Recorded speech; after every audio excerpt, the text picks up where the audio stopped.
All right, back in here for another episode of the Lowdown Sports Show. This show is brought to you by Fanatics and T Public. I'm your host, Drew, And I'm BJ.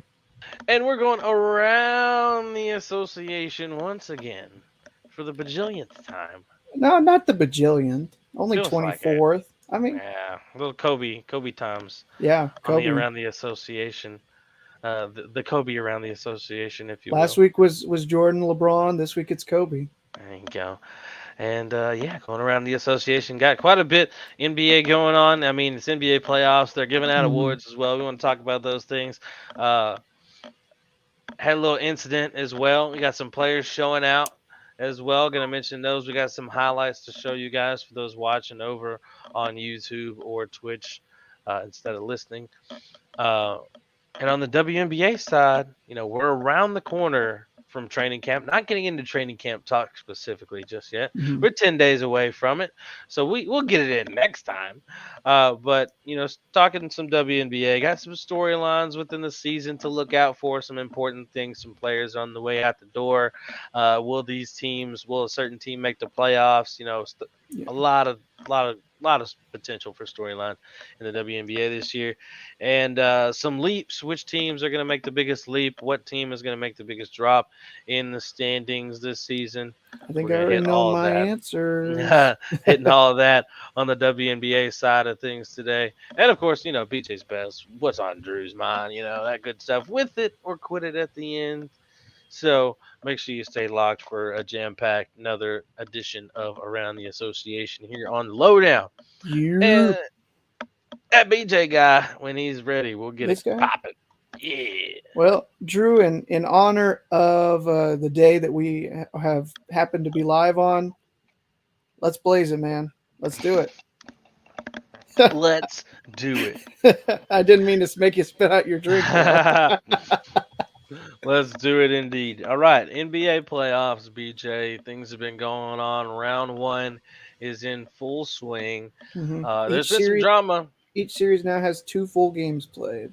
Yep. So we're a couple of games in so far. Depending on who you think could possibly sweep, halfway through some series Oh and yeah. just getting started some in some other places. But there's been some drama early on. Had an incident with Draymond Green and Domantas Sabonis. There's been video out of the incident, and if you're watching, we want to get your thoughts on this here video between Sabonis and Draymond Green that's playing game one. Let's take another look.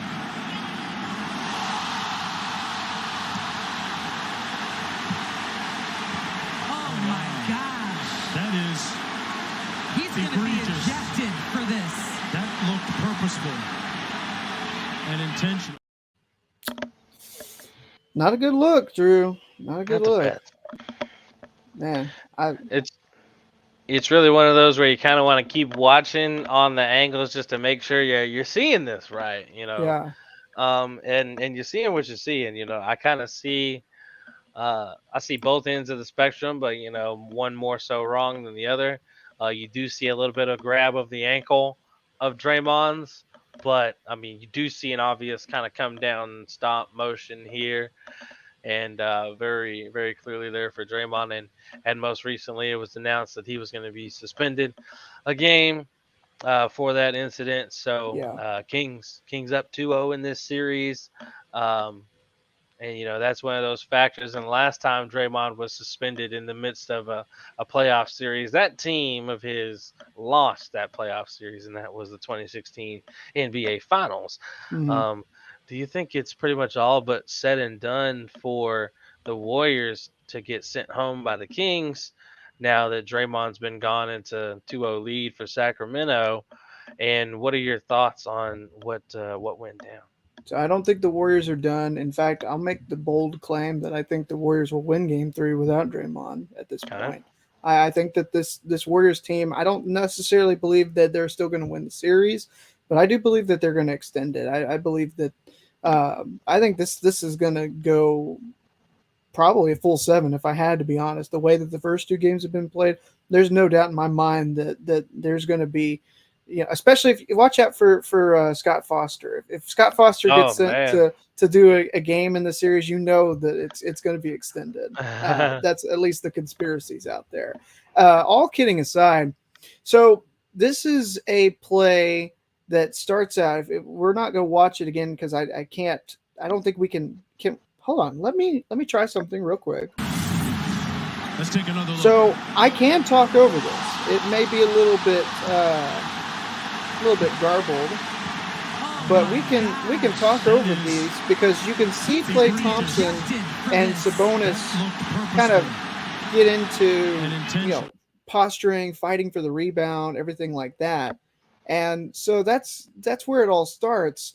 And then when Sabonis gets knocked to the ground, in the going for the basketball with Klay, he then grabs Draymond's ankle and trying to prevent him from getting down the court, which, I mean, I give credit to Sabonis because it's like, hey, you're not going to try to go on a fast break and get points with, on a 5-on-4 or however many it was going to be at the other end quick, because that was late in the game and the Warriors were only down a point. They needed, a quick basket would have given them the lead. So, I mean, I give credit to Sabonis in that instance. But at the same time, if you're Draymond,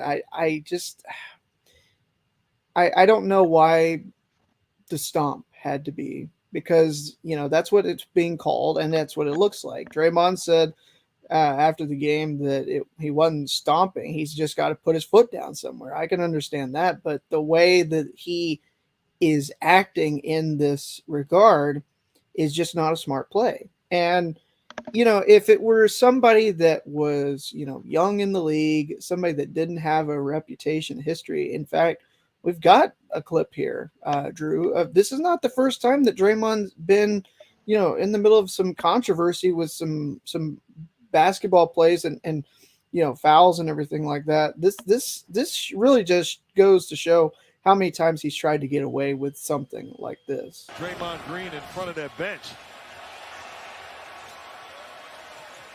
Then falls into the bot. I mean, something's got to be called one way or the other.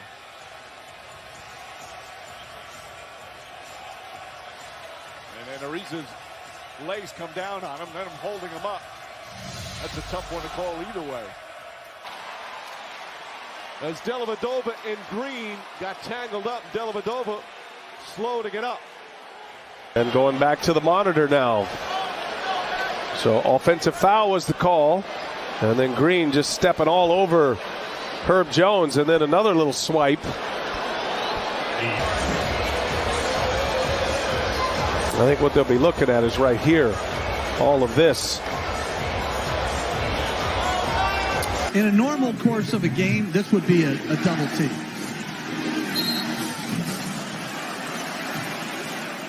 Brown took exception to Green's legs being on him as he fell.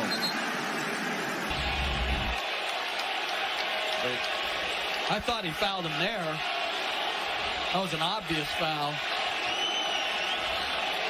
And then just dives on him. That's the right call. Battling. Golden State with the ball, down by just one. 16 seconds.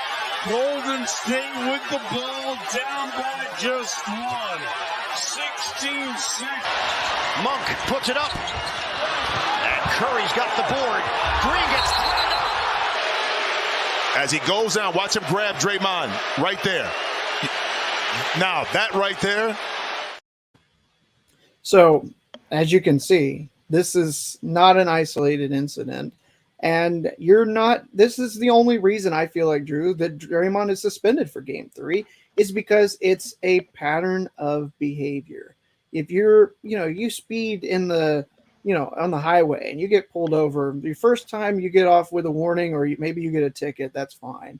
Don't do it again and you're golden. But if you continuously have speeding tickets on your record and, that's just asking for, someone to pull you over and to take you to prison or revoke your license if you're a driver. So I don't understand why Draymond reacted the way he did. I understand trying to get back down the court, but I don't understand the play in that regard just did not need to be done because you really lost all kinds of momentum and at that rate. You're talking about a tack on Sabonis, and Curry's more likely than not to make that free throw. You're down 3, and you've got the opportunity to have the basketball back and really get some momentum that you need on the road where you've struggled all season long, and go back home, even the series at 1, give yourselves a home court advantage and possibly get us a chance to go back to Sacramento, with a chance to finish it off in 5 or at least get a win in 6 if the Kings are able to extend it, if you play as well at home as you have all year. We talk so much about Draymond, how smart he is as a basketball player, and yet there are so many times that we've seen, especially in the playoffs, where I don't know if it's just trying to pull one over because he thinks he's going to get away with it. It's just dumb. Yeah, and Joe Dumars, the NBA VP, cited Green's history as part of the reason for the suspension, and you kind of figured that was going to be a part of it anyway. Once you just see that we've seen this kind of stuff before, as you displayed in a whole highlight clip. Yeah, and credit to Reddit. I found that on NBA Reddit. Leave it to Reddit to have yeah, that. So handy. I mean, somebody took the time and put all that together. I want to give credit where credit's due, but I memean that's definitely something to talk about. For sure. So, I mean, he's going to serve his punishment, and we'll see if the Warriors can come back. I think they'll win Game 3 as well too, though. So, I mean, they're really good at home. They get at least one at home, and I think this is the one that they get just to make the Kings kind of nervous. I mean, you're still talking about an experienced team versus a young team, and I really do like experience. I mean, Sacramento has had a really heck of a great home atmosphere this year. I don't know if that's something that Golden State just didn't expect. I mean, it was a close game in both games, down to the wire in Game 1, and then Game 2. I think the momentum started to change after that play and Draymond getting ejected. But it's going to be close. I feel like Golden State's got the edge at home in Game 3 for sure, and maybe even in Game 4 with Draymond coming back. But I think they'll be actually probably a little bit more efficient in Game 3 than Game 4, if I had to make a guess right now. I think we'll be tied up 2-2 by the time they go back to Sacramento. I think that's a pretty fair thing to say. How about the rest of the NBA playoffs, Drew? Though there's been a lot of good, interesting series. There's been a couple snoozers that we don't really have to talk about. Looking at you, Atlanta.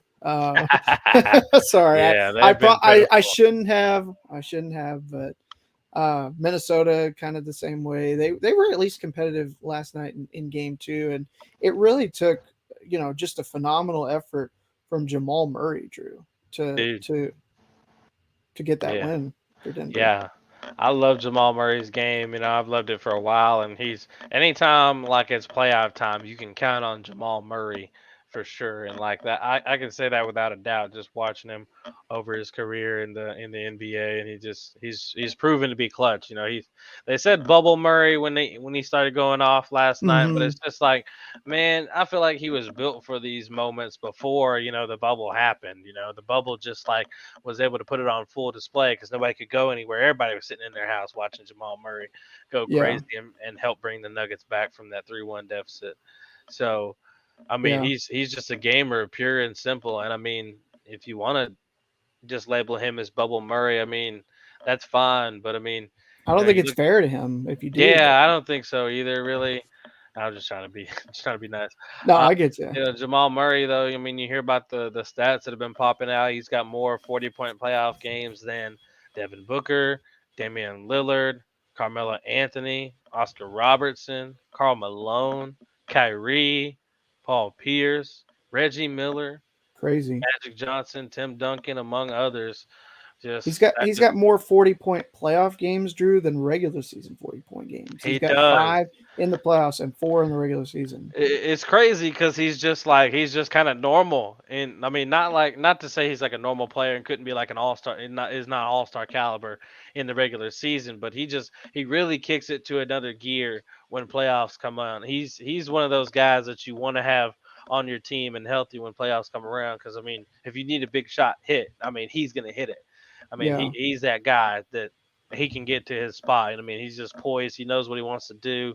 He gets. I mean, and they're all tough, bro. It's not like he's wide open or anything, or he's making good looks. Anybody's getting him down. open. I mean, he's getting himself open off the dribble. Sometimes he comes off screens and things like that, but he's getting himself open, and just it's tough buckets. I mean, always they're contested. It's phenomenal to watch him play in the playoffs, because it's another level of Murray.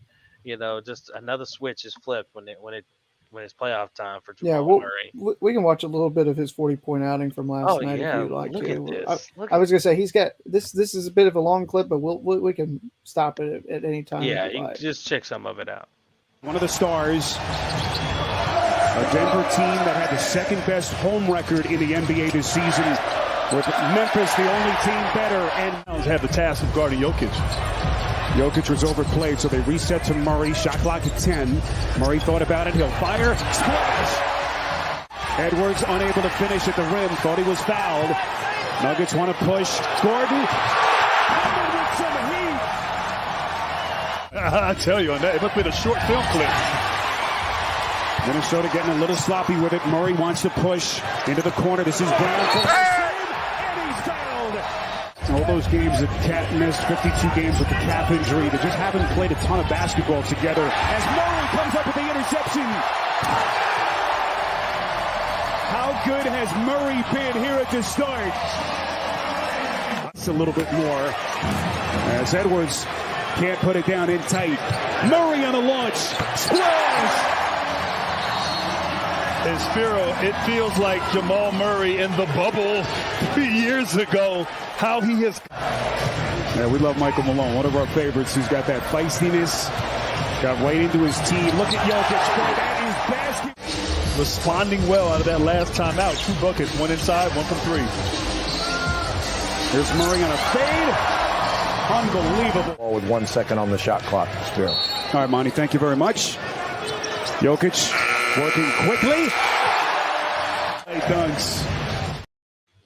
So that's just a look at kind of what he was on last night. I mean, it was a phenomenal effort. By the way, I love NBA conspiracy theories, and Warriors Twitter has some of the wildest. So the lead decision maker, the one that announced the suspension of Draymond Green, his name is Joe DeMars. He was recently in the Sacramento Kings front office as of September of 2020. So I don't know. Take it that what you will, Drew. Just a little bit interesting as to what Warriors Twitter is kind of thinking on the some extra incentive to go ahead and pull the game one miss plug. Maybe. Okay. But I mean, looking around, we'll talk about some of the other series here real quick, Drew. The Clippers. I really thought they had no chance against the Suns, but if it weren't for Devin Booker and 38 points the other night, this would be 2-0 Clippers going back to LA, and possibly short work for my champs that I had going into this whole darn thing. So that's been a pretty fun one to watch. I feel like you can count on this to go 6, just because the Clippers without Kawhi were able to take the old Suns before KD to 6 games, and you didn't think it was going to even go that far with just Paul George, and now a fully healthy Kawhi, who's really kind of in rhythm towards the end of the season and really looking in pure form right now in the playoffs is going to be a handful. I mean, you're not going to be able to really stop him, and he's going to be out there stopping you too. So I think this is going to be one where Clips will be able to get one at home, and things will keep splitting for a little bit, but maybe at the end KD and them start to heat up, and then maybe take back to back to finish off a series in 6. But I think it's going to start off pretty feisty until somebody figures something out. I still don't think PG comes back in the series, but Kawhi can do all he can to push this thing to 6. If it went 7, that would be crazy. If they didn't if they had Paul George, I think this would go 7, or I think the Clippers would win before 7. And if it goes 7, that means Russell's still playing really good for the Clippers, because he's been solid in these first 2 outings. Even though the shots weren't falling in the first game, he did everything else and made the shots. The shots weren't falling for his teammates in the second game. That's about the only thing, and Devin Booker really going off for 38 in game 2. That's really saved the bacon for the Suns. Yeah. Looking at the East real quick, because we've got one other thing we want to talk about with this Western Conference here. But before that, Milwaukee didn't have Giannis after losing him in game 1, but that series is evened up because Milwaukee just went in dry in game 2. That was just a brutal takedown, and no Tyler Hero for the Heat, but you really feel like the Bucks can still win this series even without Giannis. Yeah, as long as Chris Middleton stays healthy, can stay out there and help Drew Holiday and Brook Lopez kind of, And maintain the Joe ship. Ingles too. Yeah, Joe Ingles. I mean, yeah, he'll be a factor. I mean, just like night in, night out, your main contributors. Yeah.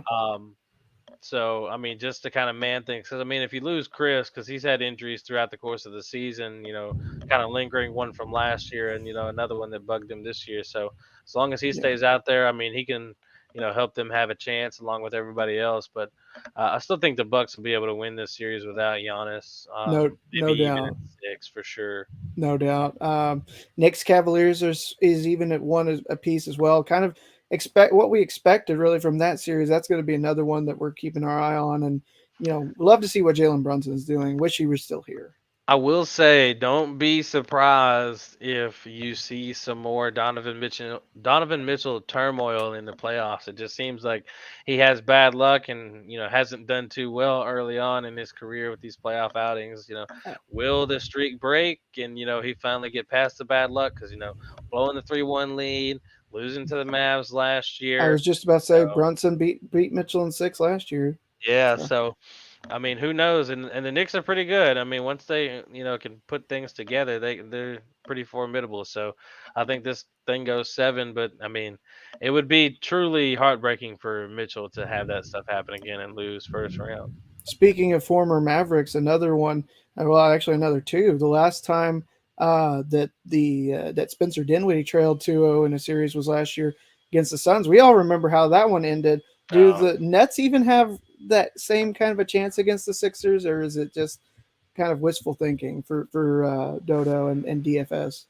I don't know. And I Dinwiddie? think it's just kind of wishful thinking. I think they're kind of overpowered. I mean, it just depends on how things get put together and how the adjustments happen once they come back home. I mean, if they take 2 at home somehow, then I mean, I don't know. Then It's anybody's game.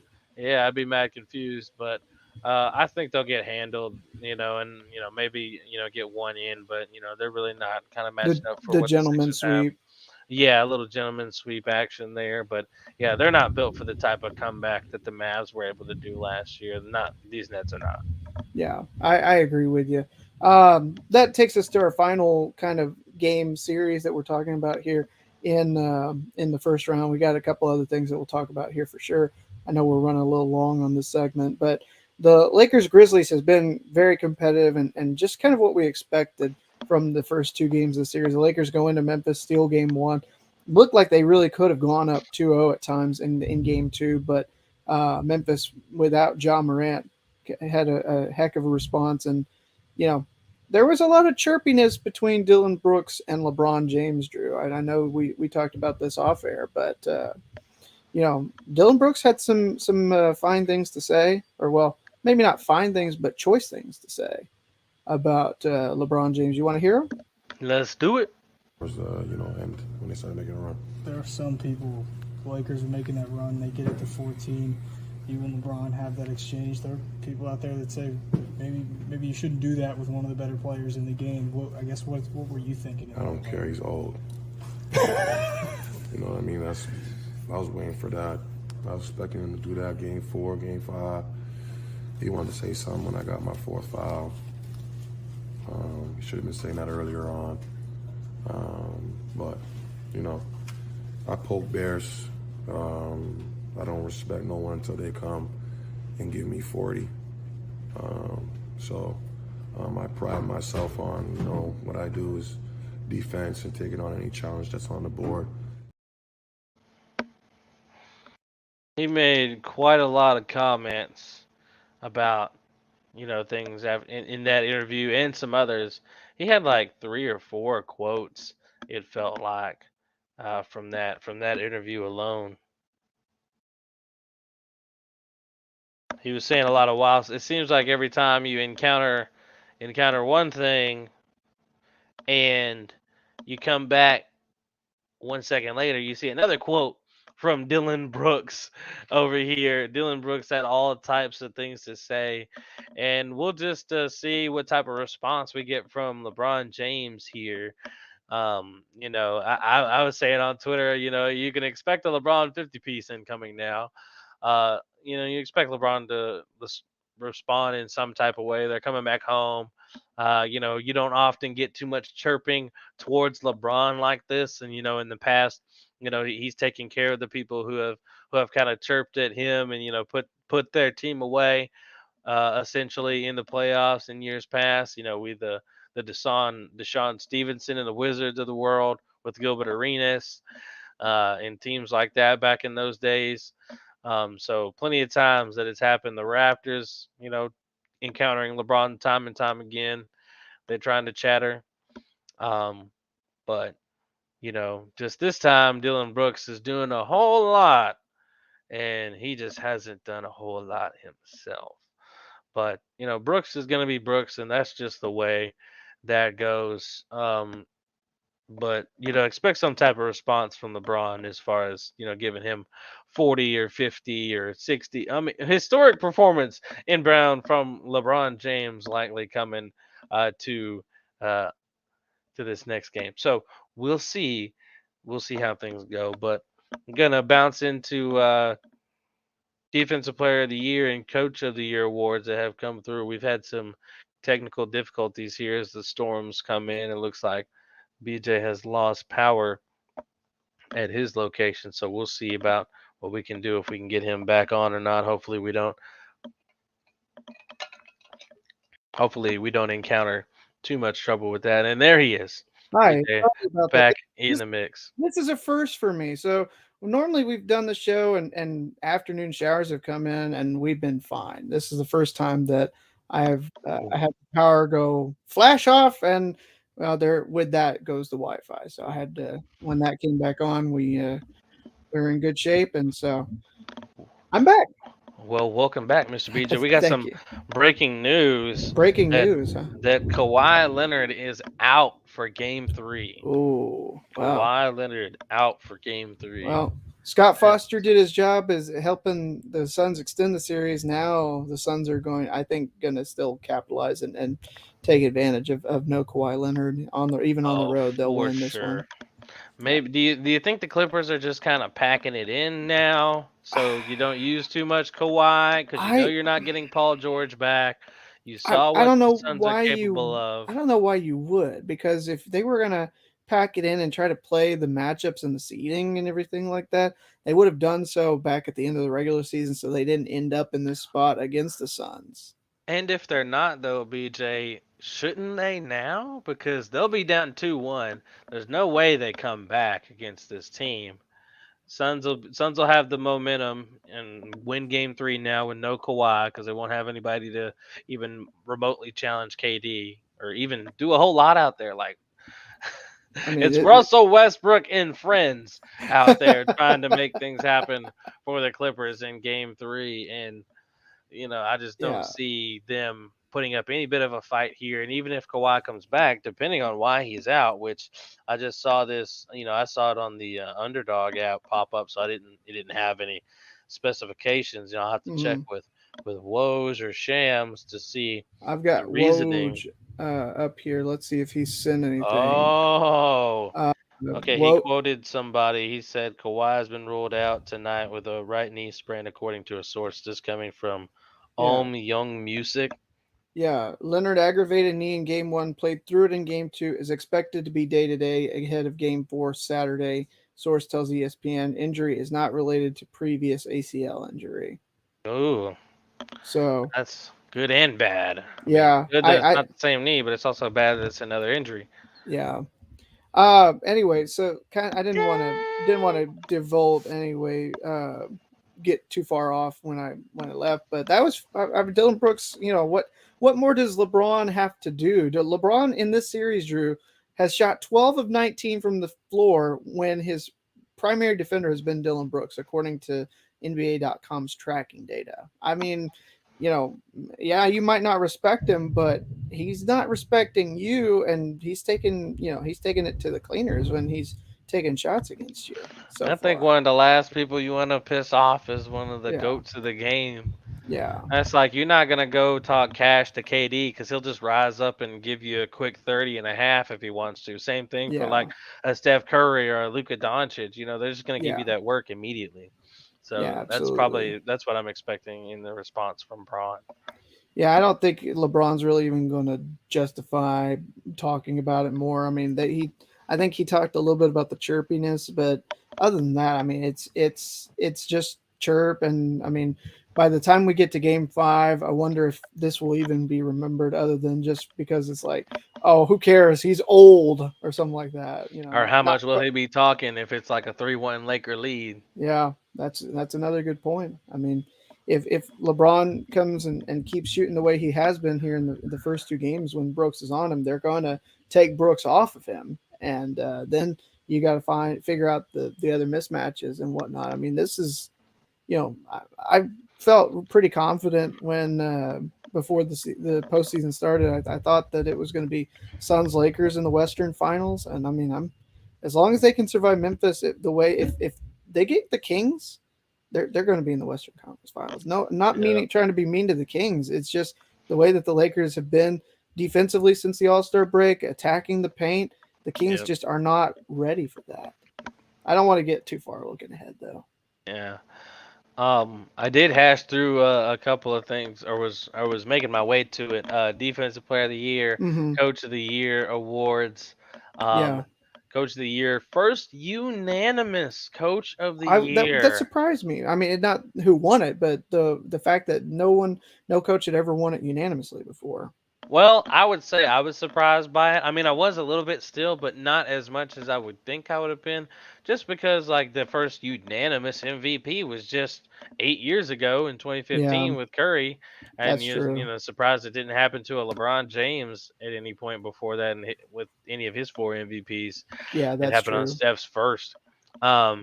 So, the Coach of the Year, it was a little bit surprising, though, that nobody's been unanimous before. That Pop never got a unanimous. Yeah. Phil Jackson in either Jordan or Laker era didn't get a unanimous. Yeah. Like, it's pretty surprising. Kerr when they went 73-9. I mean, that felt like nobody else was going to win it that year. I think that might have been like the closest one, or Kerr was like 99% or something, like all but one vote. I think it's come close like a bunch of times, but never unanimous. But yeah, Mike Brown, well deserving of Coach of the Year. Had a long journey, man. Started, he's been with the Spurs and Coach Pop. He's been with LeBron James when he was an MVP. He's been with the Warriors when they were winning, and now with the Kings. I think he had another stop too. I'm missing it. But just a long journey, and he's been coaching a lot of stars along the way, and he got Coach of the Year back when he was coaching Cleveland. I believe as well too. Yeah. So, I mean, Mike, that's just a story of kind of longevity, just continuing to get good at your craft as years go on. Because I mean, he's bounced from head coach to assistant coach. It's been a back and forth thing for him over the years, just trying to get back into the proper landing spot for him, and he's really killing it out there in Sacramento, and they've got a nice bright little future. They're going to be a feisty team versus the Lakers. I mean, you think the Lakers see the conference finals that they face the Kings. I think they see a tough matchup. I mean, it would be a nice handful for the entire series, probably for the Lakers, and I could see that going 7. Absolutely, absolutely. And that, I mean, the longer that it takes the Lakers, if they are to make the conference finals, the better off whoever ends up being, whether it's Phoenix at this rate. I mean, if unless the Clippers can figure out a way to come back, if they most certainly losing Game 3, and then however they respond back in the series, whether it's the Clippers, the Suns, or the Nuggets in the conference finals. If they play the Lakers, they want this Memphis series to go 7. They want that Kings or Warriors series to go 7. They want an exhausted Lakers team, because I mean the Lakers have been one of, if not the best teams since the All-Star break, especially defensively. But I mean, how many aging players they have on that roster? You know, you want them to be worn down from already having 2 long, grueling stretches of series before they start that conference finals next month. Right. And last but not least, on the NBA side, Defensive Player of the Year is Jaren Jackson Jr. Yeah, this one didn't surprise me. I think he was most deserving. There were arguments for players such as Evan Mobley, Brooke Lopez, obviously getting some love, but I mean, I think Triple J was no doubt, I think, the favorite for most of the season to win the Defensive Player of the Year. I think he's absolutely deserving. By the way, you did say Mike Brown won it. This is now his second time. Right. He won it back in 08-09, in fact. Right. I believe that was LeBron's first MVP season. Yes. Yeah. LeBron won, and then and he was Coach of the Year that year. So. Yeah. And apparently, as I'm popping back into Twitter here, Tony Brothers is going to be on the call for Game 3 of Nets Sixers. Brothers was suspended a game by the NBA for a November 4th incident regarding Dinwiddie, and we had to deal with Dinwiddie and the issue with him and Brothers in the playoffs That's last year right. too. Yeah, So we'll that's see right. how that goes. Interesting. That's going to be something to keep an eye on. It's been fun playoff stretch here the first couple weeks. I will say, first week I should say, because it's only been a week. It's felt to me at least. It's felt like a couple weeks, but it's only been a week. And now, time for PJ's Best. Well, thank you, Drew. And part of the reason why it has felt so long to me the past couple of days and going back over a week now. I recently had a stretch. I obviously, we talk about our broadcasting here on this podcast from time to time. And, well, Drew, I have, been in baseball season now for almost 6 full weeks. And, last week, for the first time maybe ever, I had a stretch where I was doing 3 games in 4 days, 4 games in 6 days. I had a Tuesday, a Friday, a Saturday, and a Monday. So because of testing, they moved what normally would be a Tuesday game up a night to Monday night, so that the obviously the student athletes would have as much time to rest and study and prepare for the STAR exam that they were having on Wednesday. But that's not part of BJ's Best, but it does lead into that. Drew, you and I have had some pretty cool opportunities in our careers. This as we, we're both now here in our late 20s, which just doesn't feel right to say. But you're muted. But I understand. Oh, you're aging me here. Easy. We're both. I have to age us both. We have to both. If we're both in this train, we both ought to ride along. But no, I mean, so you and I have had some really cool opportunities in the past few years as part of our careers. Obviously, taking in several bowl games together, a couple of national championships, the FCS, the Division II. You got to go up there in 2017 when A&M Commerce won the national championship. You got to meet T.O. I mean, holy cow, dude! And obviously, until Saturday, you had served as a you were a reporter for an event at the actually you covered a Ranger game as a reporter up in the press box and everything. So was that kind of the coolest thing you've done, if you had to guess? Oh, the coolest thing that I've done so far? In terms of in the sports field, what would you think? Or I mean, I didn't even mention. I mean, you've been a correspondent at NBA playoff games. Obviously, last year when the Mavericks were in the playoffs, you were up there in the press box. I know that completely slipped my mind. I'm just going to blame it on being sleep deprived this week. But I would probably say being involved in the WNBA playoffs, honestly, because Wings had their first home playoff game last year, and I don't have the same access with the Mavs, and probably won't, that I have with the Wings. Mavs are more. I mean, they've been here for longer, even more buttoned up, and all that. Got to have a tier 1 to do certain things. But yeah, no, I was, in there in that press conference room and everything, and it was set up for the playoffs. As you see, if you follow me on Twitter, my profile picture is still my picture at the podium up there. So I think that was one of the cooler moments, just kind of being there in the playoff atmosphere. I was already on feel good from the Mavs before, as you mentioned, getting to sit up there in the box for that and feel the vibes in the AAC, and it was good vibes in the College Park Center as well. Um, but I don't know if I could say that's the number one because there's so many, and it's just so hard to rank things right now because of like you mentioned, some things I've done a lot, but that Yeah. definitely sticks out for me in the Well, I WNBA mean, playoffs. I only ask that because I mean, for both of us, we got to see games at the legendary Cotton Bowl Stadium. I did back like before I even started at Commerce, before we even met, as part of one of the other things that I've done. I was public address announcer for high school band where where I went to high school. Obviously, you have experience with that, and we played a game at AT&T Stadium, so I can always say that my voice rang out from AT&T Stadium in Arlington. And so getting to see the Winter Classic was really cool. But that was as a fan. These outside of Cowboy Stadium, I really had not gotten to do something really cool in a professional working sense until Saturday. I'm going to show you my views Saturday morning at Globe Life Field in Arlington, where I did a baseball broadcast. It's the first time that I've ever done. I've been to several events there, several games over the years for the Rangers, for college baseball now, and now I've seen and called high school game on the very same field that the Texas Rangers play in. And what a gorgeous day it was for baseball on Saturday.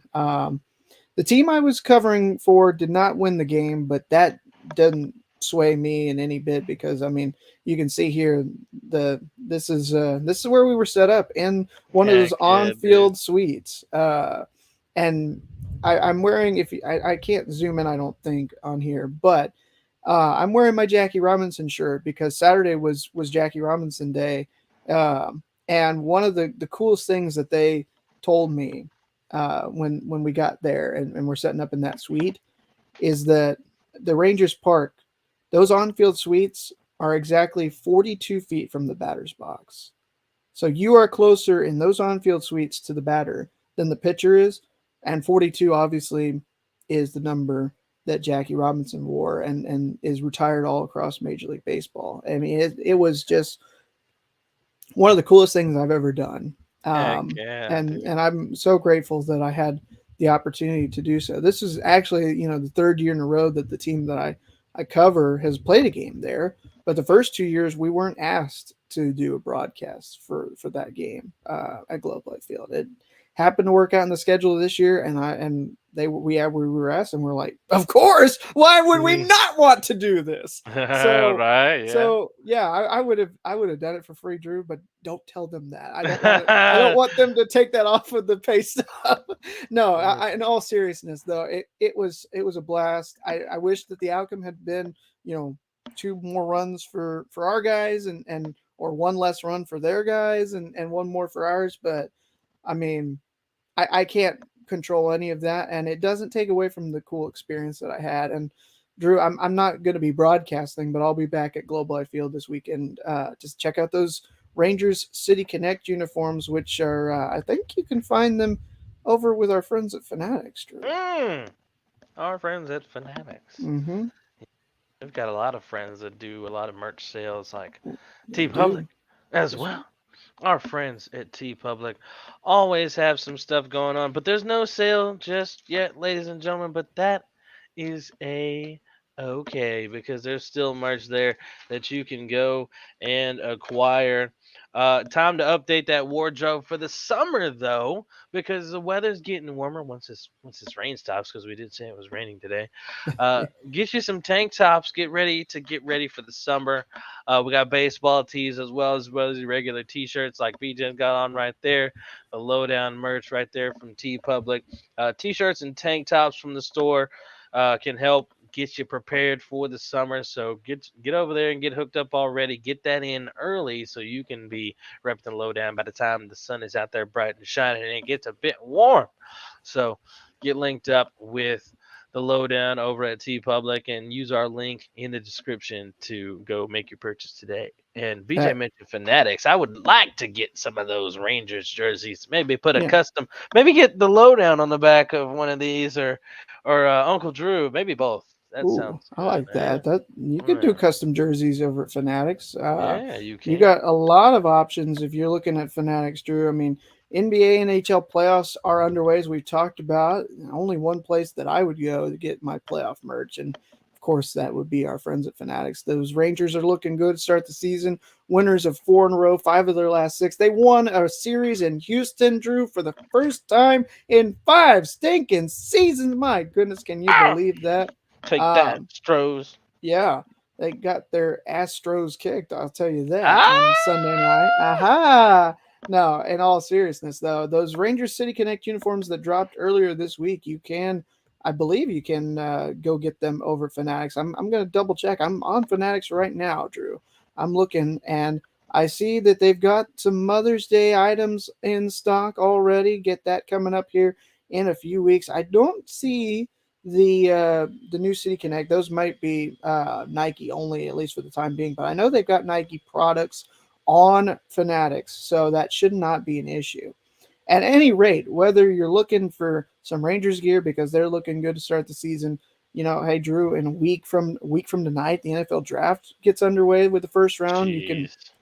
You can get the official hats that all of the draft prospects are going to be rocking on next Thursday night. Hashtag better with Bijan. Hashtag draft Bijan. Yeah. You want Bijan? Bijan Robinson. I mean, if he's still available, I wouldn't be upset with that pick for the Dallas Cowboys. I just don't have a feeling that he's going to be available. But hey, crazier things have happened, Drew. We'll see how that all plays out. But again, playoff merch is available. Rocking with the Lake Show over Memphis. Maybe you're repping those Boston Celtics, who are still I guess they're now tied with the Lakers for most championships all time. Yeah. But both are looking really good in their Lakers quest tied them. Yeah, anyway, whether you're looking for that, the Bruins doing well. The Stars came back and got a Rupe Hintz hat trick last night against the Wild. If you want any kind of playoff merch, the place to go is Fanatics. It's the only place you can find officially licensed merchandise.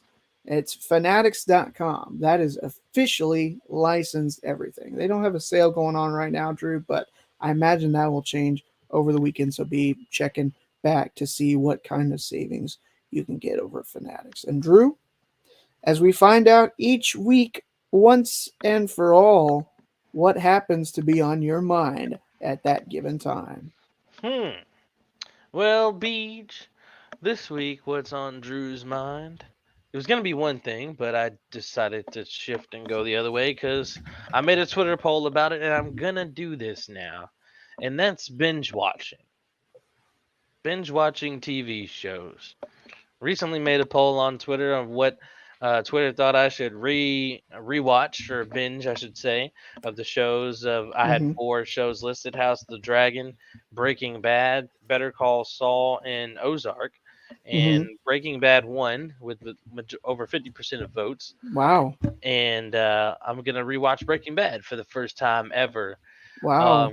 This is your first ever Breaking Bad rewatch? First ever. That's literally the thought that was going through my mind just then. Like, it is my first ever rewatch on Breaking Bad, and that is surprising, considering I watched it, years ago at this point. I didn't watch it when it came out. It was already on Netflix. I was late to the party. Same here. No worries there, Drew. But I've rewatched Game of Thrones 5 times, as you know, too many. That's gonna have to wait until at least next year to be watched again for me. Yeah. So, with what's on Drew's mind today is it's binge watching in general. BJ, what shows that in the past you have been sucked in and binge watched? Legitimately, you didn't do most anything else that day but binge watch that show. Well, it's been a while. I was trying to think back when you asked that on what the last show I legitimately binged watched was. Well, while you think, I'll give you mine. Okay. If you're ready. Yeah, go So ahead. for me, one is definitely Game of Thrones. Mhm. Obviously, I was immersed in that. I soaked into the couch and watched that for 2 weeks. I think it was only 6 seasons in at the time, but I finished 6 seasons, 10 episodes in about 2 weeks. So I Wow. was, and they're hour long. Yeah. So I was in there on that thing. Yeah. Another show, but it's not one of the big noteworthy name ones that everybody just pops around. The Breaking Bads and all that. It's Person of Interest. Oh yeah, I Person remember of that one. Have you seen it? I've seen a few. I don't think I ever watched it all the way in its entirety, and certainly haven't binge Oh watched man, it. But I remember good things about it, and meant to take more time to watch it all. But I was just not didn't. expecting to be as immersed into it as I was once I got going Right. because I was like, oh, this type of show, and Taraji P Henson's in it. I'm definitely gonna check this out. And then it starts off all right, and then I'm like, okay, this is kind of interesting, and it's just like because it became to where I'm like, oh, so this is gonna be brand new every episode type thing. Like it's a whole different you don't know which way he's going. So it Mhm. was just one of those that had me locked into the couch and watching for a while, and it had a lot of episodes in it too, and a Yeah. decent amount of seasons, and it got more interesting as stuff kept going along, new wrinkles and all that. So that's another one of those shows. Um, I think the last one that I may have binged watched, and again, I mean, ringing a this bell. is this one. I mean, there's been I think I can think of a couple over the past decade or so. So Okay. I'm not gonna give you all of them, but I mean, I think the last one that I watched, like a binge watch a session, was House of Cards. I got hooked into that and watched Yeah. like so many in like the span, like when season 3 or season 4 dropped, one of those two. It was like the whole day just kind of like went by while I was watching that season. I was like, wait, what? How It did is that so happen? it is so interesting that you mentioned that, BJ, because we talked about this on Lions After Dark That's right. back when it happened. That's Because right. back when the Kevin Spacey thing happened, you Mhm. were so distraught that it was happening and he wouldn't be back in the House of Cards. Yeah. And like the next season, I don't think was the same compared to It everything that went. definitely was not. I watched that one, and how I've come to view it, and this is my official headcanon. It doesn't have to be anybody else's, but it helps if you're kind of, like trying to make it make sense to you with all the taking out what Kevin Spacey did and everything like that. I look at it as the last episode that he's in, and at the end, and this may be spoiler warning, so I'm not going to try to go too in depth, but woo woo. In the last episode that Kevin Spacey's in, Claire looks into the camera at the end of that episode and says "my turn" or something because she's taken over the presidency in place of Kevin Spacey at the end of that season, and it was her turn. So I look at that as the official end of the series is her saying "my turn," and then it gets to black, and that's the end of the show. The last season I look at as a one and done spinoff. They did it like however many episodes of that as a spinoff with bringing back some of the characters, but obviously not Kevin Spacey, adding some new characters, and then thinking, well, they tried to do a spinoff, it didn't quite work. So when you watch it back, you can watch those first however many seasons that Kevin Spacey was in that really made the show good. And not to say that the last season wasn't good, it just wasn't as good, especially to me. And so that's how I kind of looked at it. But that was the last one that really kind of got me drawn in. At times I've had like 24 binge watching sessions. Kiefer Sutherland as Jack Bauer, that one got me hooked for quite a while there. And then Designated Survivor, that was a great show that I got hooked into for a binge watching session. But the first time I really remember binge watching a show, I had gone on a clip of watching 2 episodes a night. And, I figured I would take a month to watch it because, I mean, if I'm limiting myself to just 2 a night, there were 62 episodes. That's 31 days. That's a month. I get to the last half season, the last 8 episodes of Breaking Bad, and wouldn't you be darned if I didn't watch them all in one sitting? It was that good. It was so good, that many back to back, and that I couldn't. I was like, I have to stop, but I'm like, I can't stop now. So Breaking Bad and Better Call Saul, those two shows that they just get better by the season, it feels like, and absolutely, then they just yeah, cap off so perfectly. Um, absolutely, yeah. And in and Better fact, I Call mean, Saul's another one that's sucked me into the chair and got to watching. I have As not well. done a Better Call Saul rewatch. That may be I something at haven't some rewatched point. either, but they're Yeah, all seasons are on Netflix now as of that's right. this Yeah. past Friday. I started a rewatch and then kind of got busy. I haven't gotten back to it. I got into the third season of Breaking Bad in my rewatch, and once I find some more time and life settles down a little bit, maybe I'll get back to that. But I think I started that late last year after Better Call Saul ended. I meant to get back and finish watching that again, but how stuff goes sometimes. Yeah, and the one of the other ones that sticks out for me, this is probably my last one, just because um, it's just one of those that I immediately latched on to when I Hmm. started watching it, and that's Walking Dead, because we know Yeah, how good those early days were, and they're still kind of regarded as the better seasons of the entire series. So it's yeah, that makes definitely sense. one of those that had me locked in. Those prison series and everything, it was also good early on, so it was Now, one of those. let me ask you this before we move on.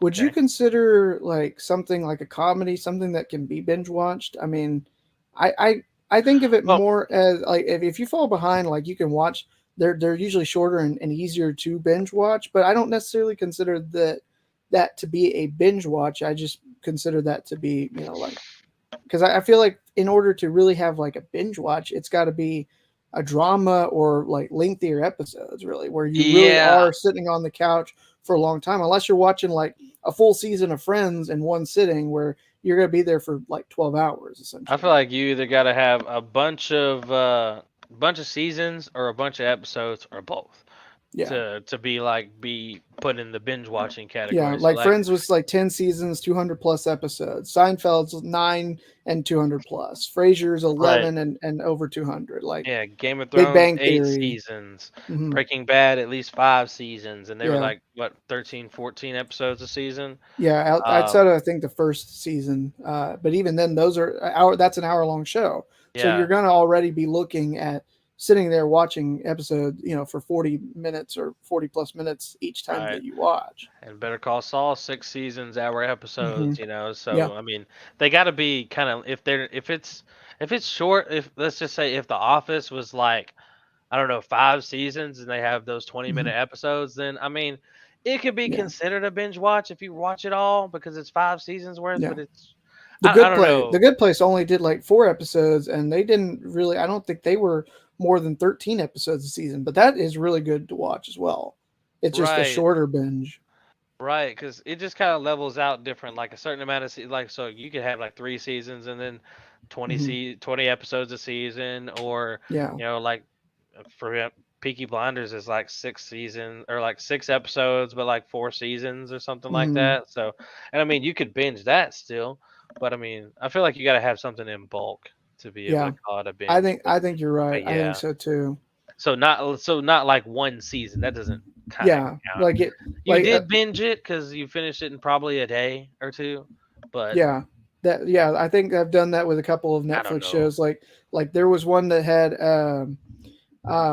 Kristen Bell. I think she was in a Netflix series that was like a spoof of like housewife murder or something like that, and that was funny. I watched that in a day. There was the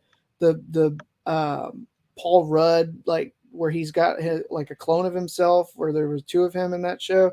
I watched that like a day because they were like, like 8 episodes and they're like 20 minutes each. Like, of course you're going to watch them all in one Yeah, sitting. Like it's too yeah. easy to not like to pace yourself for a show like that. But for other shows, I really don't think that you could. Yeah, a whole lot of levels to what's binge watching. Yeah, and But that may be our poll question for this episode. yeah, what do you consider binge watching? Absolutely. But yeah, that's what's on Drew's mind this week because I'm gonna binge watch Breaking Bad, and I intend to start Peaky Blinders here pretty soon. I've heard a lot of complimentary things on that. I've seen a couple of good quotes from it, so it makes me interested in checking it out too. Heck yeah, Drew. I mean, I'm more than happy once you get caught up to season 3. If you want to, like, Oh, Well, just because that's where I am already. Okay. If you want to kind of like watch and we can talk about like a different episode. We're not going to start a new Breaking Bad podcast or anything like that. I mean, after 10 years of it being off the air, I think that'd be the wrong time to start a new podcast about Breaking Bad. But Yeah. that's what these little mini segments are for. So. Mm-hmm. But all right, man. Well, I appreciate that. It's good stuff. Just be careful and don't binge and drive. I guess that's yeah, the no. best, especially if you got some long road trips or whatever. You'd be tempted to want to put a show on or something that you could listen to, but I wouldn't. Yeah, won't be doing all that. No, and so all right. Well, that's going to take us into our WNBA segment, Drew, and obviously we got some like you said, we're only 10 days away from the start of training camp, and so we're going to talk a little bit about that. But you got some breaking news just before the show started of something that the W has a new media partner for this season. Oh, well, yeah, I don't have that release up. I have it right here. Okay, go ahead then. So it says that the WNBA, it's on screen as well, Drew. WNBA and Scripps partner on a multi-year agreement. It's not just this year, but a multi-year agreement for Friday night spotlight games with Ion Network. So if you're, looking for your Psych and Bones and Criminal Minds, binge-a-thons, that's going to be preempted on certain Friday nights starting this summer for the WNBA with a multi-year agreement during Friday nights on Ion. So this is the first sports league to enter into an agreement with Ion. And as for me, I obviously do another show that talks college football, and we've talked about the validity of Ion in negotiating media rights deals. That really does with getting the WNBA. It feels like this adds some legitimacy to it because now you've got the Friday night spotlight game on Ion during 2 windows Friday nights over 15 weeks from late May when the season starts, May 26th, to September the 8th. Friday night schedule and windows are going to be the details of which games are going to be on those networks are going to be announced at a later date. But all games will be available nationally as well as games made available just on a regional basis. So like locally, there are some like over-the-air channels that are Ion as well, Drew. Like here in the DFW greater area that we're in, I don't know if you know this, but if you've got like an antenna that can, get the digital video signal, channel 68, I think, something like that, is actually Ion, believe it or not. Oh, really? Yeah, so you don't even need a cable subscription, but you need to find out for sure which what network in your market would be Ion if you do have one. So obviously, there's press release. Kathy Engelbert had some sayings. She said, thrilled to partner with Scripps to expand the league's media horizon, reach basketball fans in greater numbers. Access to watch WNBA games is in high demand, and Scripps' dedicated Friday night lineup of WNBA games on Ion will become much desired appointment viewing for WNBA fans. So, Drew, this is huge. This is big because we've talked about, wanting more availability to get more games out there, especially with the uncertainty of Bally going forward and the regional sports networks that have a lot of these, WNBA games. And if you don't have League Pass, you're really going to miss out until Ion comes in and says these games are going to be available for you now. Yeah, it's good to have that other avenue for games to be broadcast on, aside from the national, ESPNs and things like that. So people watching their shows will be like, they'll have another way to be able to watch the game now, and maybe it'll entice people to purchase League Pass once they see this. Like, oh, I didn't know about this. This is over on Ion now. I'm gonna be watching this. It's come on every Friday night. Yeah, It could be a part of people's routine and things like that. Just watching WNBA on Friday nights when it comes on Ion. So, I mean, you got to try every avenue that you can, and you already mentioned that Ion's trying to kind of be legitimate with what they're doing there business wise, working with sports teams. So it's definitely a step in the right direction. People watch Ion. There's all the time. If you watch the crime shows or whatever, Mm-hmm. that's gonna pop up on Ion. Whether the weekends are the prime time to put some reruns up for people that aren't doing anything to sit back and watch some Yeah. good You old talk about shows a like that. binge-a-thon, man. Yeah, for sure. So just to get you primed before you hit your binge-a-thon for the weekend, watch some WNBA basketball. I Heck think yeah. that's a cool deal there. So I mean, whatever gets the league more exposure is something that I'm in for. Yeah, well, And we both have talked about the need for multiple options and more availability for these games. So yeah, this is a big step in the right direction in my part. and definitely looking forward to like the numbers as to if it translates to anybody mentioning that they saw this on Ion and it made them want to get League Pass. So, I mean, there won't like people won't always do that. Not everybody leaves reviews or anything like that and Mm-hmm. why they did whatever, but there'll be some. So as long as you see some results from it or like a fair amount, then I think it's going to be a good sign going forward. But still, Yeah. more opportunities to watch the game is good. And now for Ion, there's a multitude of possibilities because as we get talking about this upcoming season, what kind of storylines do you think Ion would choose to highlight, and what do you think they're going to kind of focus on at least early on in their scheduling if they could pick? Now, I mean, we can go ahead and look at like for instance, May 26th and see what games are on that night, which one you think that would be most likely to end up on Ion, but what kind of storylines are you looking ahead, and not just for us as fans, but maybe if you're a media partner looking at the games on May 26th, you've got looks like there's only 2 games that night, and so they might both be on Ion with Mystics at the Sky and the Wings at the Storm. Well, one thing that definitely will stick out as a storyline, it's something that's going to linger that was a storyline last year that also floats over to this year is Mm-hmm. will we see a repeat champion? Because we Mm-hmm. haven't seen a repeat champion in the WNBA since 2001, 2002 when the Sparks did it. Yeah. And, we thought the Sky had a chance. They couldn't do it. Will the Aces repeat? They are one of those teams that legitimately has a chance to do it. Maybe more so than Chicago did.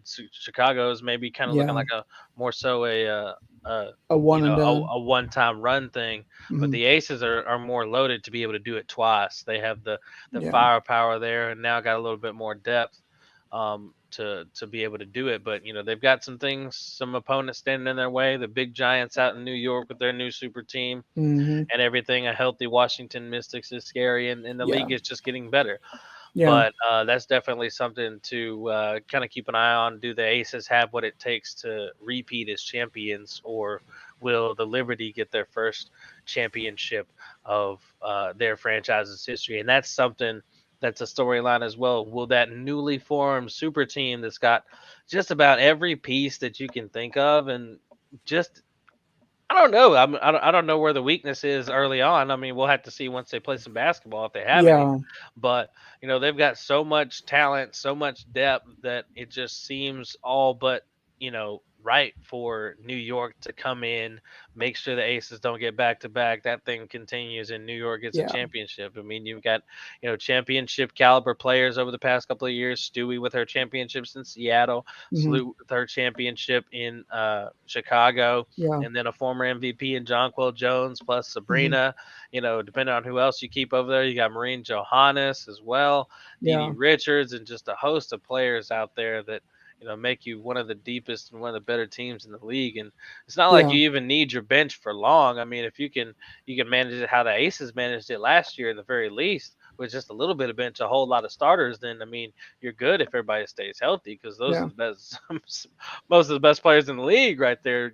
All Absolutely. 4 out of the 5 starters were all WNBA first or second team this last year. So I mean, that's quite the lineup to be walking into things with. So I think that the bench is going to be a factor for both the Aces and the Liberty, because just like we kind of talked about, you talk about needing those players to stay healthy. For the second year in a row, another storyline, I don't know if you were going to mention this or not, there's more games this season than there were last year, and more Yeah. and more than there were 2 years ago for certain. And so that as part of more and more games being added to the schedule, the health of starters, especially, asking them to play, a couple more games and then, keep that intensity and ramp it up as they go for the title come the into September. That's going to take a lot out of some of these players. And so really it is going to be interesting to see kind of can the Aces do that again with the way they manage their bench, or is the health not going to allow them to, is what my question is when I talk about those teams. Because I mean, obviously, like you said, they're two of the best rosters in the league. And it just concerns me because we've seen super teams in the past, and through no faults at times of their own, it just hasn't worked out because something like an injury kind of derails it all. And I'm not wishing that or anything, because I mean, Drew, let's be honest, the best thing that, you talk about when we had the women's Final Four that you got to go see, which I don't think we've still gotten a chance to talk about on the podcast, at least at some point. We'll see if we can make that work. But you talk about star power that was in that Final Four when you had, Aaliyah Boston, the number 1 draft pick, with her South Carolina team that was undefeated, trying to go for back-to-back national titles. Iowa with Caitlin Clark, how much she's done for the sport. LSU and Kim Mulkey, Angel Reese. I mean, and obviously Virginia Tech, who was kind of the, when you're talking about those 3 teams, especially, they kind of are the redheaded stepchild through no fault of their own. But I mean, you were a win by Connecticut away over Ohio State, away from possibly one of the greatest women's Final Fours of all time, and it still was a really fantastic one, in all honesty. But that helped the women's basketball on the college level to grow in viewership this year. I think the best thing that the WNBA could want for viewership to raise even more so this year, not just with these media rights deals, but I mean, gotta feel like a New York Vegas matchup in the finals is just what the W would want. Oh yeah, I mean everybody's got to be clamoring for something like that. I mean, you want the best versus the best, Mhm. if you can muster it up, and that's your ideal matchup. As long as you can make something like that happen, teams are as healthy as possible. Going throughout the course of the season. So, I mean, you mentioned the 40 games. Like, how Mhm. will that be health wise for teams? You got 4 extra games. Can the Aces pull 4 more games during the season? Yeah. Plus, a lengthy playoff run, because the series now, going around another year of that. So, but they have Candace over there now to help, as far as adding more pieces to what they have. And yeah, I mean, you could still have some nice big time matchups at the top. I mean, if you see Mhm. Liberty Mystics, I mean, I still think that would be a whole lot of fun Yeah. to encounter there. But Yeah. I mean, you're wanting Aces and Liberty to see if it's going to be, and then it goes down to, will Aces repeat? It goes down to the first 2 things we mentioned here for storylines. Will Aces repeat? Will New York get their first championship? Yeah. So, I mean, those are probably the bigger ones of the year. Other minor ones maybe, like, can the young Indiana Fever, come up from the slums of the W and squeeze into the playoffs? They have a lot of young talent. Kelsey Mitchell out in front leading the team, and number 1 pick in Aaliyah Boston, number 2 pick last year in Alyssa Smith. Mhm. A lot of good depth players. Will they be a better young team than the Young Wings were? Will they Yeah. win more? Um, Mhm. it's a good question out there. What will the LA Sparks look like? It seems like it's been a new mix-up of a team out there, for a while now, and Mhm. just what would they look like as a team? And the Atlanta Dream, who were looking like they were going to make the playoffs the majority of the year, and then fell at the very end and just barely missed it. Prime with a lot of some offseason moves and some draft Yeah. picks, looking really good going into next year to being one of the playoff teams. Will the Storm be able to make the playoffs without Stewie and Sue Bird? Will Jewel Lloyd have enough to squeeze into the playoffs? So, I mean, will they be able to do that? And the famous quote from putting on screen many episodes ago from James Wade: "He doesn't effing plan on losing." So Yeah. where will the sky fall as far as the playoff race goes? Well, the And sky is not falling. The sky is not falling. If yeah, like, obviously not trying to make a joke or anything, but if everybody thinks that just because Chicago had the mass exodus, I really don't think that, I mean, they're not going to be another, where they were the past couple of years atop the standings board. I still think they're going to be a playoff team, Drew. Obviously, we'll talk more kind of about what we think when we get to the season predictions, but I still think they're a playoff team. And the Phoenix Mercury and Brittany Griner's first Mm-hmm. season back in the W, will she go back to MVP caliber form? Because she was, in the running, like battling kind of for it, the past couple of years before, she went away. But DT's potential final season, if right, I was obviously sliding into that too. Candace Parker's as well, because it's been in question for the past couple of years. So last dances for some of the greats of the game, 2 of the top 10 players in WNBA history. I think Candace is more likely to back. play after this season, especially if the Aces don't win the title. I really don't. I really am surprised that DT came back this year, but I mean, with Diamond going to be out with the baby and everything like that, I think that there's, I really don't know if she's going to be able to make, anything other than this one last run. That's just me. I've been wrong before, but that's kind of how I feel. And I don't know how much more she's got left in the tank. As exhausting as last season was for them emotionally, with everything going on with BG and just kind of the infighting that you just don't normally see out in Phoenix. It's really going to be interesting to see what they've got. Yep. And we'll see see if DT can have a healthy season, because she's been a little bit injury plagued over the last couple, even though one of them she made it, her and her team made it to the finals. Yeah. So definitely going to be interesting to see, possible retirement tours. Can teams, go back to back like the Aces? Can the Liberty win their first? How will other teams shake out? There's some minor stuff that can pop on here. I mean, we might be able to pop into some more storylines as we get figured out on, teams as they battle for training camp, which starts in 10 days from the recording of this episode, 9 from the release. April 30th is when camp starts. Not to mention camp before we, move on to anything else, is just going to be another grueling training camp out in Dallas, BJ. Just back to back years of some tough training camp and some tough cuts, and they get tougher every year. Don't know what you're going to be facing this year. May the shots fall ever in your favor. That's all I have to say. It's really going to be a just survival of the fittest and most fundamental shots, I guess. It's really how they're really going to play this out.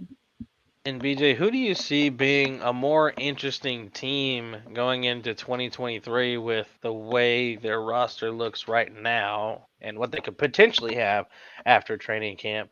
The LA Sparks or the Dallas Wings?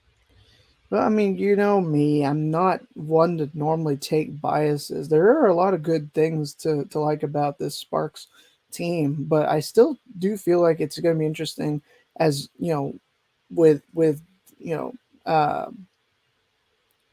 the Wings coming back and all the young pieces that they're bringing in and trying to see who's going to end up making this roster. I really am interested to see them a little bit more so. I know the Sparks have pieces, and it's really just been, the past couple of years, can they get things turned around and figured out, especially with, how many seasons in a row now has it been for Chine and Nika, where things, feels like they should be having better. Sorry, did I say that wrong? Chine and Nika. Chine and Nika. It's all good. Like I said, I blame a lack of sleep, man. It's been a long week. You're good, brother. But they've got talent, and they have felt like, to me at least, Drew, and maybe you feel the same way, that they really need to be better than they have been the past couple of years. So I'm interested to see how they play out, because they've got talent, they've got the potential to make that big jump up and be a playoff team with some uncertainty and definitely some more youth in that Dallas club.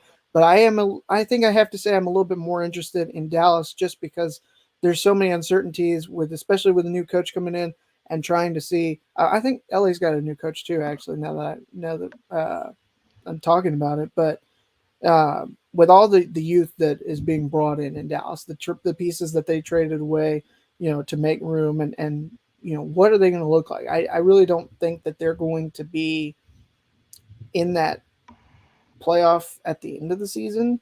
I hope I'm wrong, but I think they're going to be like right around where Minnesota and LA were a year ago, just missing out on that last spot. And Atlanta, I think I said. Yeah. We'll see what happens with these teams. They do still have camp coming up with some signees that are Yeah. trying to work their way onto the team, so we'll see how things shake out. But I definitely think the Sparks are going to be pretty interesting, as well as the Wings. So it is kind of a hard choice, but I maybe lean Sparks on that one. That's fine. As long as one of us goes one way and the other goes another, I think nobody's going to complain. No I did want to complaint. ask you, who do you think is going to be the team that makes the biggest jump in the standings from last year to this year, and who's going to make the biggest drop? I'll tell you who I think is going to make a big drop. I really don't like Seattle this year. I think that they're going to take a big tumble, and I really think that losing Stu, it wasn't bad enough that they were going to lose Sue Bird anyway. But losing Stewie, I mean, I just think that, she is, if not the best, one of the best players in the sport. And, it's tough to overcome a loss like that, especially with, not a whole lot that they were able to get back in the draft. They've really got to figure out and start getting that next core and nucleus, especially because Jewel's not going to be there for too much longer either. And you just said the biggest faller. Okay, did you say the biggest leap? Biggest leap, I think. So I'm looking at. I don't know if I want to go by seed or by wins, but obviously the Liberty, I feel like I've got to be considered for one of the biggest leaps. I think that they're going to improve dramatically their win total from last year. If I had to make a leap in terms of standings from a year ago to where I think they're going to finish, I like Atlanta. I really do. I think Atlanta is going to be from outside the playoffs at 10. I really think they could be up around 6 or 5 this at the end of the season. So I think you got between those two teams about the same number of spots that they could leap up when the playoffs come. I am right there with you on this, BJ. I think the Seattle Storm are going to take the biggest drop. They were a top 4 team last year. They'll be fighting for the playoffs this year, I believe. So they'll be lucky to get in if they get in. They will have a rookie, Jordan Horston, who's going to get a fair amount of opportunity beside Jewel Lloyd. So that'll be nice out there. But I still think that they're going to drop a decent bit.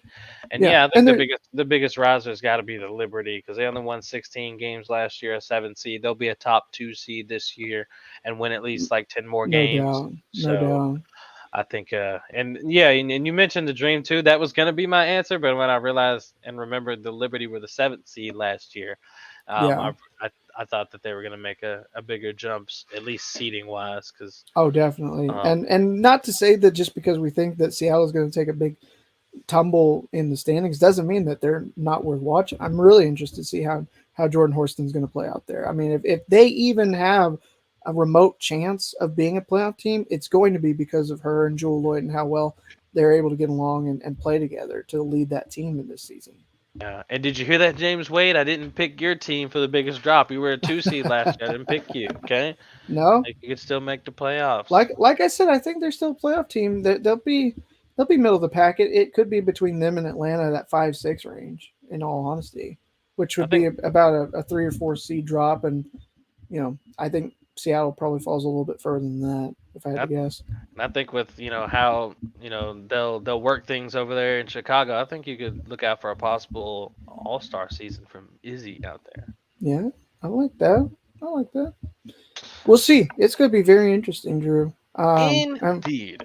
And that's just a couple days away from training camp starting, and I mean we're less than a month away from the regular season starting. Days away in less than a month. Yeah, that is going to be crazy. May 19th, season kicks off for the WNBA. It is just about a month then. I thought it was. I thought it was before that. 19th. And now it's time for With It or Quit It. It's that famous game show that everybody loves so much, nationally known, worldwide, loved by everyone. It's called With It or Quit It. Yes, it is. And if you're new for whatever reason and not sure how it works, Yeah. this time around, Drew's got 5 questions for yours truly. And normally, if we have a guest, we would both have 5 questions for the guest to answer and to let us know if they are with it and in agreement, essentially, or if they're going to quit it, which means they don't agree with it at all. And I'm going to see if BJ is with it or quit it with these 5 questions. You ready? All right, Drew, I'm ready. All right. Number 1, BJ. The Indiana Fever will make the WNBA playoffs this season. With it or quit it? I'm going to quit it, but they're going to be – I feel like they're going to be better than they were a year ago. I see so many teams in that competitive range that I think they just kind of get – the musical chairs stops and they're left without a spot, unfortunately. I think they will be improved. I'm very interested to see how Aaliyah Boston, Alyssa Smith, and that young team looks this year. And obviously, we talked about with how wrong we were on Sacramento, but I think they're just going to be just missing out. And that doesn't mean that I'm, not rooting for them to make a run. But I think they're building something, and they will be up in that playoffs, coming, a year or two, if not sooner. Okay. Number 2. Back to our sports once again. Different sport. We're going to the sport of baseball. Okay. Would you, BJ, say that baseball is your favorite sport to broadcast? With it? Oh. With it? I knew this would be a good one. Yeah, this is tough because I love the sports that I broadcast, and it's tough for me to pick one because the way I broadcast them both are different, and I like them both for very different reasons. I think I like baseball just a smidge more to broadcast, at least the past couple of years, because I've had a video broadcast, so I don't have to feel like I have to get everything out there. I can relax and, compose myself, and we can have a conversation. You really don't get the opportunities. You and I both know this doing radio. You really don't get to have a conversation during football game unless you're, an extended break or at halftime or pregame, postgame kind of deal. So, right. The sport just does not allow for that, especially on radio. So I think that in terms of broadcasting and describing, I love football because I get to talk more and describe what's going on more vocally than I do baseball. But I think in terms of the style of broadcasting that I do, I think I'm better with baseball. Okay. So I'm going to say with it then is the long roundabout way of answering that. There you go. I just made it a half inning in baseball answering that question. Number 3. Back to the basketball side of things for this question. Okay. We will see a fight in the NBA playoffs this year. An actual fight, not shoving, but there will be a connection of fist to face in these NBA playoffs. There will be a fight from somebody. With it or quit it?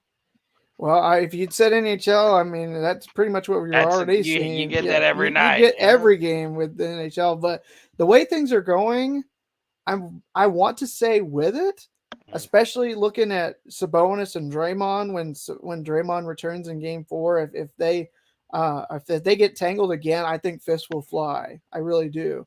But I wonder if the league is going to say no and discourage that at all costs because they don't want that. They don't want to see that. I mean, if you remember how much bad press the NBA took for Malice at the Palace, they don't want a repeat of that. They don't want, especially with how Draymond riled up the crowd in Sacramento after he got ejected. I mean, you get like altercation like that, and it could get ugly. And so I think it's likely, but I don't think it's going to happen. I'm going to say quit it. And I mean, we'll just watch and see. But I think that there might be some dirty and some trash talking and shoving, but I don't really think we'll see fist flying, at least on the court. Number 4 is a life one / food one. Okay. As you have gotten older, BJ, you are more willing to try new foods. With it or quit it. Yeah, I think so. I think I'm with it. I know my taste buds have changed over the years, and so there's certain things I haven't noticed anything that I used to like that I don't now, but I've definitely noticed that things don't taste quite as like I remembered, and so I'm less likely to want to eat those items. But I've definitely tried things that I don't think I would have a few years ago here in the past few years. I mean, I'm not on board with a whole lot of spice, but I've worked my way a little bit better up the spice chart. I feel like here in the past couple of years. So I mean, who knows? I do think it has changed though. Okay. And I do think I try other foods than I wouldn't have a few years back. You got an example of something you've tried recently? I mean, not within like the past, couple months or whatnot, but about a year. I mean, maybe not a year, but within the past 2, I had, I had pho, and I don't think I would have had that Vietnamese pho. Like it's spelled pho, PHO, but it's pho. What? Yeah. Okay. Yeah. Okay. You just wanted to be a stickler there. You wanted some hijinks on my behalf. I see your game. I see how you do it. But that I don't know if I would have tried that like when I was in high school, if I'm being honest. Fair enough. Because I know that they do have a lot of spices in there. Yeah, we eat a whole bunch of crap as high schoolers, especially as young athletes, being able to burn those things off. Oh like yeah, man. I wish I had better metabolism than I do now. I wish I had this. Yeah, at least the old metabolism. My brothers all have good metabolism. I'm the only one that doesn't. How unfair is that, man? Max. Oh, I do have another question. Number 5. We still Last doing one? this thing. Still asking Last questions. one? We're still Last recording. one? That's crazy. What are we doing here? This one back to normal life. Mm-hmm. Normal life question. This is a would you eat? Well, I don't want to say that. Let me just start over. Number 5. You would rather fold clothes as a chore instead of wash the dishes. With it or quit it?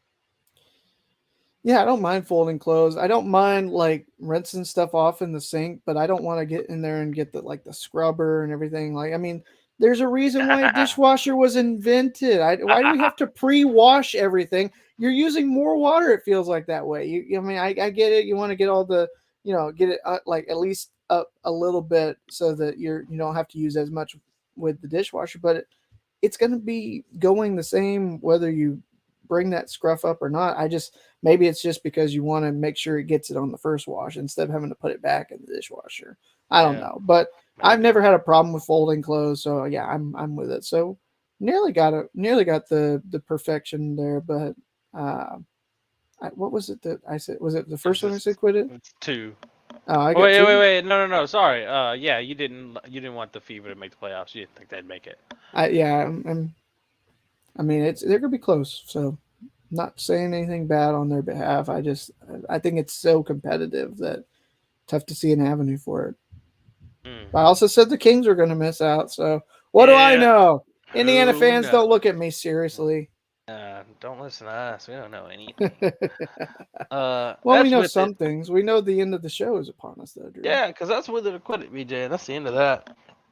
Only thing we've got left to tell you is make sure you follow us on social media. More clips coming soon. We got some more posted. Make sure you go check those out on TikTok and Instagram, and follow us on those platforms as well as Twitch, YouTube, and Twitter at _Lowdown. That's THA_Lowdown on all those social platforms, ladies and gents.